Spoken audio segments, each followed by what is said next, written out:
revisão de literatura brasileira, vamos começar a ver o romantismo, tá? Então essa daqui é a aula da terça-feira, dia 24 de novembro.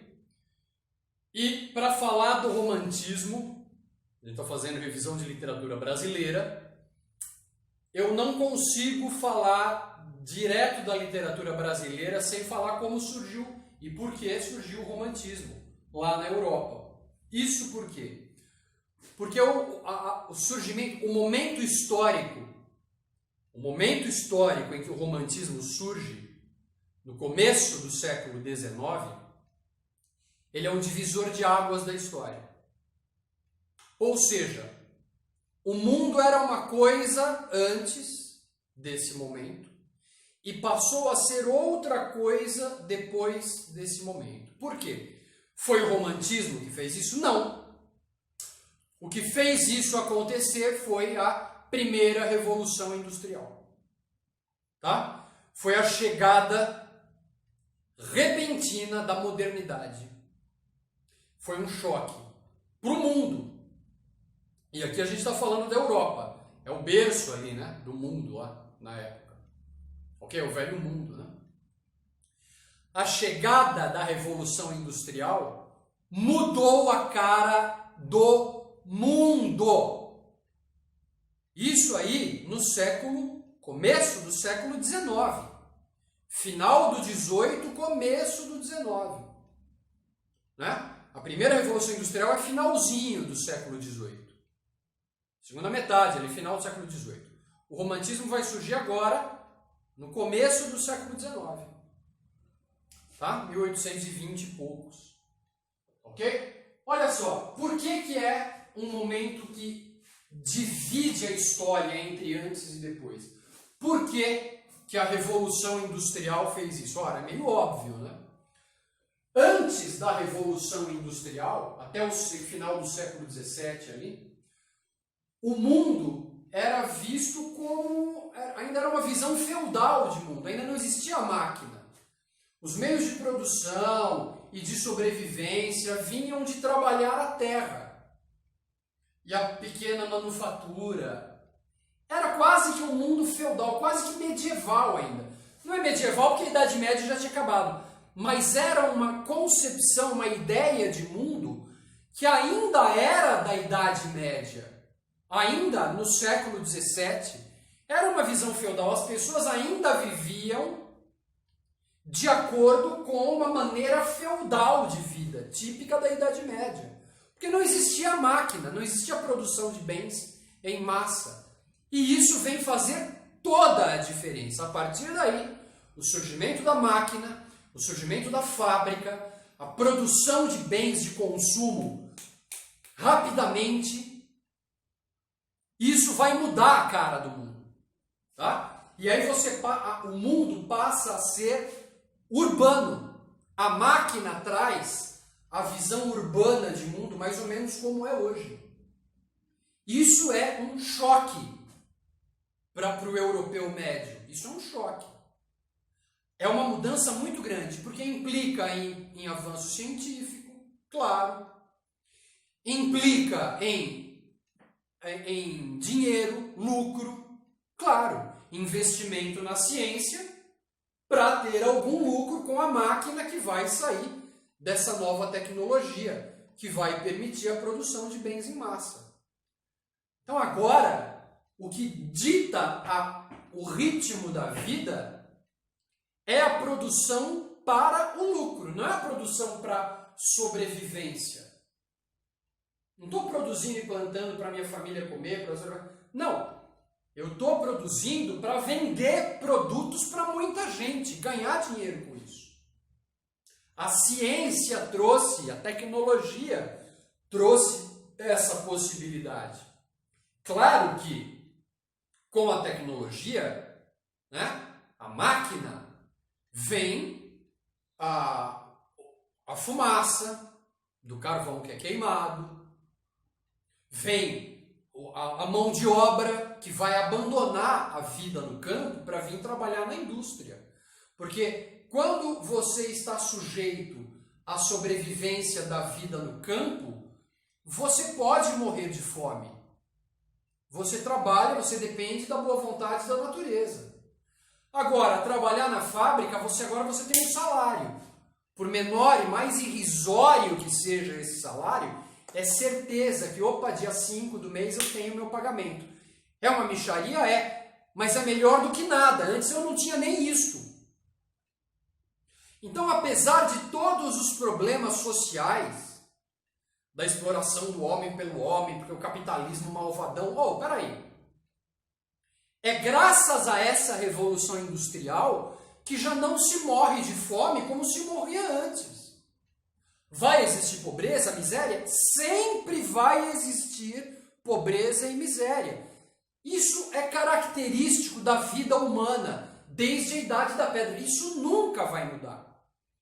Não tem como. Isso sempre vai existir. Mas é diferente agora com a indústria.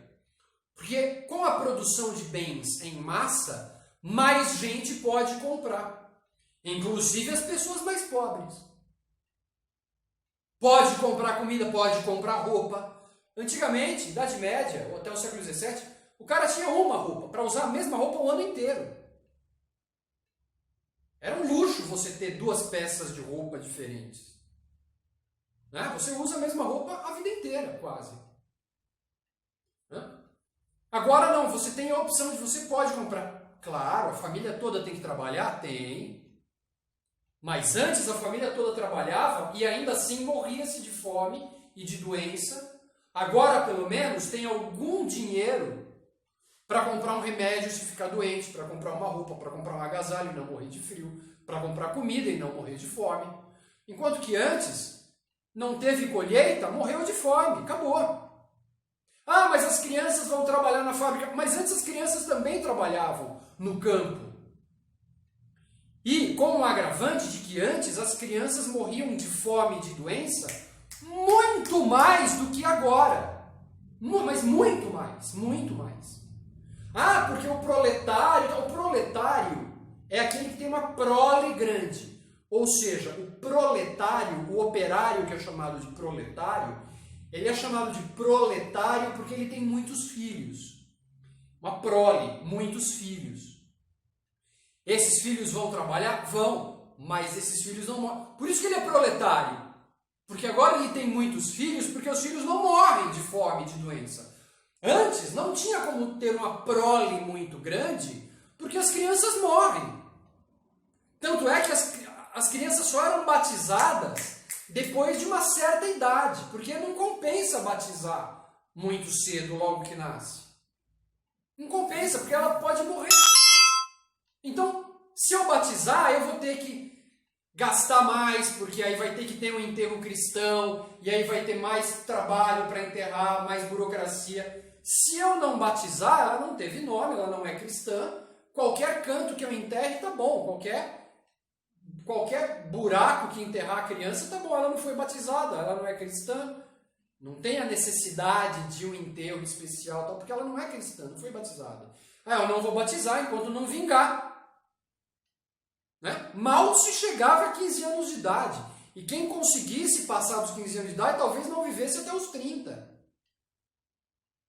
Então era um mundo muito mais cruel. Por mais que fale, não, porque a Revolução Industrial era um mundo cruel, então vai ver como é que era o mundo antes. Como é que era a vida antes da Revolução Industrial.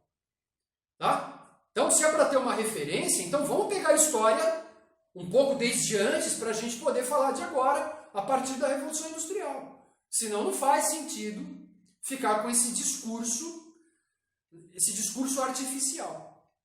Então foi um momento decisivo para a história do mundo. Tá? Aquela visão de um mundo puro, ingênuo, de lá dentro, acabou.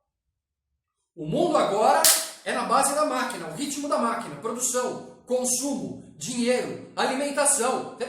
Entendeu? É um ritmo muito mais acelerado. E isso é um impacto muito grande em todo o mundo. A modernidade vai causar esse mal-estar. Porque não tem mais referência. Antes a vida era mais simples. As referências eram mais simples. Agora, tudo mudou muito e mudou de repente. Então as referências de antes não servem mais agora. perderam-se as referências. Tá? As descobertas científicas da tecnologia, elas desmontaram muitas das crenças que eram óbvias e tal. A ciência veio para desbancar tudo isso. Não estou só falando de crença religiosa. Estou falando em crença na vida, nas relações humanas. Tudo isso mudou. Não é mais como era antes. A vida mudou completamente. Então esse impacto atingiu todo mundo. A vida ficou mais complicada. E de repente, assim, em muito pouco tempo, tudo mudou muito. Tá? A ciência, agora, ela traz a estratégia do lucro. A ciência, a tecnologia, opa, vamos ganhar dinheiro com isso. Antes era, vamos sobreviver, vamos plantar, vamos comer, amanhã a gente vê e tal. Agora não. Vamos produzir, porque amanhã eu tenho que ganhar dinheiro com o que está sendo produzido hoje. Vamos produzir, vamos trabalhar. Eu tenho que trabalhar hoje para garantir o meu sustento de amanhã, ganhar o meu salário, sustentar a minha família. Então vamos embora, vamos trabalhar. Mudou, o ritmo de vida mudou. E isso vai fazer os artistas ficarem assustados. Peraí, as referências de vida que a gente tinha mudaram, e agora? Né? Então vem esse sentimento nihilista. O que é o nihilismo? É a descrença. Eu não consigo acreditar em mais nada, o mundo é outro, como é que eu posso aceitar isso? Então isso vai gerar uma sensação de desespero, flerte com a morte, porque é uma insegurança, é um mundo totalmente novo. E com essa mudança vem a insegurança. Né?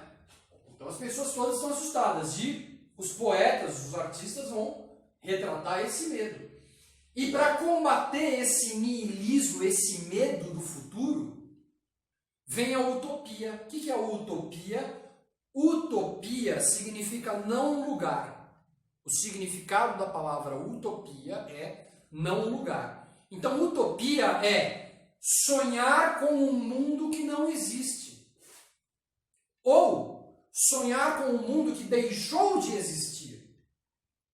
Então, essa utopia é a idealização da vida perfeita, da vida pura, da vida justa, balanceada, que não existe mais. Essa realidade agora ela é muito cruel, ela é muito estúpida, ela é muito brusca, brutal. Né? E essa busca constante pelo lucro, peraí, e o sentimento puro de amizade, de amor? Não tem tempo mais para isso. Tempo é dinheiro, né? Então, esses escritores, os românticos, eles vão fugir dessa realidade cruel, buscando refúgio no passado. Eu não vou escrever uma história que se passa agora nos meus dias, porque os dias que eu estou vivendo é de uma modernidade cruel. Então, peraí, eu vou contar uma história lá do passado, da Idade Média, de um cavaleiro com armadura brilhante que vai matar o vilão e vai casar com a princesa e vão viver felizes para sempre. Um herói perfeito, uma heroína perfeita, o vilão mau que tem que se dar mal e tem que morrer no final da história. E o herói vai se dar bem, por quê? Porque ele é puro, porque ele é bom, porque ele é perfeito. Isso tudo é uma idealização. O romântico idealiza a perfeição, porque o mundo é cruel. Certo? Bom, nessa busca pela utopia, tem uma ruptura com o racionalismo. Esse racionalismo, a razão acima de tudo, porque a ciência e a tecnologia que estão fazendo... A ciência e a tecnologia e o progresso estão ditando o ritmo de um mundo novo. É a razão, é o cálculo, é a matemática, é a ciência, são as descobertas científicas. Isso é tudo muito racional, muito calculista, muito frio. O racionalismo é frio. Então, o romântico ele vai valorizar as emoções. A rebeldia, eu vou me revoltar contra esse mundo. Né? Eu não vou aceitar esse mundo injusto. A melancolia, esse mal-estar por estar vivendo uma época cruel dessas. Então esse é o espírito do romantismo. O romantismo ele quer combater a modernidade que chegou com tudo. Chegou de repente, mudando tudo. Mudando a vida de todo mundo. Os 3 países em que primeiro vai surgir o romantismo, e assim, tá? Ninguém combinou nada, não. Ninguém mandou WhatsApp, vamos começar? Vamos começar, não. A Alemanha ainda não teve a sua primeira revolução industrial. A Alemanha está enfrentando uma crise econômica violenta no século XVIII, começo do XIX. Tá difícil para a Alemanha. O resto da Europa vem caminhando a passos largos, se industrializando, progredindo. A Alemanha e a Itália, não. Os jovens alemães, eles estão descontentes com isso. Por que só nós alemães? A gente quer uma Alemanha moderna e tal. E os escritores alemães, né, o Goethe, por exemplo, com o Werder, né, vão usar a imagem da fúria da natureza para retratar esse sentimento de rebeldia do ser humano, do alemão. Então você tem cenas em que o protagonista da história está lá se descabelando, ele está desesperado, e ao fundo uma tempestade caindo, raios caindo, um dilúvio desabando, as árvores sacudindo com a ventania e tal. Por quê? Porque ele, o protagonista, o personagem, está se sentindo assim. Então a natureza reflete o que o personagem está sentindo, para mostrar essa rebeldia, para demonstrar essa inconformidade com o que está acontecendo no mundo. A rebeldia da natureza, né? A natureza enfurecida, reflete a rebeldia do ser humano, que não aceita essa realidade. A Inglaterra estava passando pelas guerras napoleônicas. Claro, a Europa estava passando pelas guerras napoleônicas, mas Napoleão era francês. A grande rival da França é a Inglaterra. A Inglaterra está lá numa ilha. Napoleão não vai conseguir chegar na Inglaterra, mas a Inglaterra está participando das guerras napoleônicas, apoiando Portugal, apoiando outros países. Existem forças inglesas no continente europeu lutando para evitar mesmo, para ter certeza mesmo de que Napoleão não vai chegar aqui na ilha, aqui na Grã-Bretanha, no Reino Unido. Né? Então a Inglaterra participa dessa contra-revolução francesa do Napoleão. E essa atitude política vai se refletir na literatura inglesa, que é muito emotiva. Os escritores ingleses eles estão combatendo com esse sentimento de nacionalidade contra a outra nação rival, que é a França. Então essa paixão em combater o rival se reflete na literatura inglesa. Esse sentimento de o meu país, a minha nação, a minha pátria, a minha vida e a dos meus familiares, dos meus amigos. Minha nação, meus sentimentos contra o rival. Então é outro germe do romantismo, esse sentimentalismo muito forte. Nesse caso, nacionalista. E a França? A França vai desenvolver a sua literatura romântica, olha que ironia, a partir de ideais iluministas. Foi o iluminismo que trouxe essa evolução tecnológica e filosófica e tal, que transformou o mundo.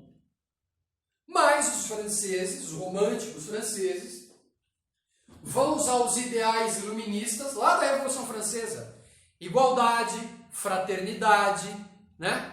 Igualdade, fraternidade e liberdade, os 3 ideais e as 3 palavras, né? Égalité, fraternité, liberté, da Revolução Francesa, mas para chegar a um mundo melhor.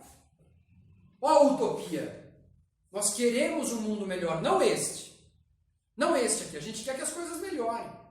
Mas para as coisas melhorarem, a gente tem que usar os ideais, idealizar, imaginar algo melhor do que o agora, para chegar nesse algo melhor. Então, o romantismo começa a florescer na Alemanha, na Inglaterra e na França, por motivos diferentes. Mas os 3 países europeus estão nessa mesma situação aqui, tá? De mudança radical da realidade. Não, a Alemanha não teve revolução industrial, mas esse é o motivo do romantismo alemão, é não ter tido esse desenvolvimento tecnológico que os outros países têm, a gente não. Por que não? Certo? Então é assim que o sentimento romântico surge. É nessa sensação de perda. É uma sensação de perda. Perdeu o quê? Perdeu a ingenuidade, a pureza do mundo antigo, do mundo feudal, do mundo mais simples. Isso não existe mais. Agora o mundo é cruel, complicado. É o capitalismo malvadão, né? Que a esquerda gosta de falar, né? Mas enfim, é o mundo, é o progresso do mundo. Então essa é a situação em que surgiu o romantismo. Vamos ver na sequência, na aula seguinte, a cara dessa literatura, né? Como é que fica? Que características tem essa literatura que nasceu nesse berço? Só um momento.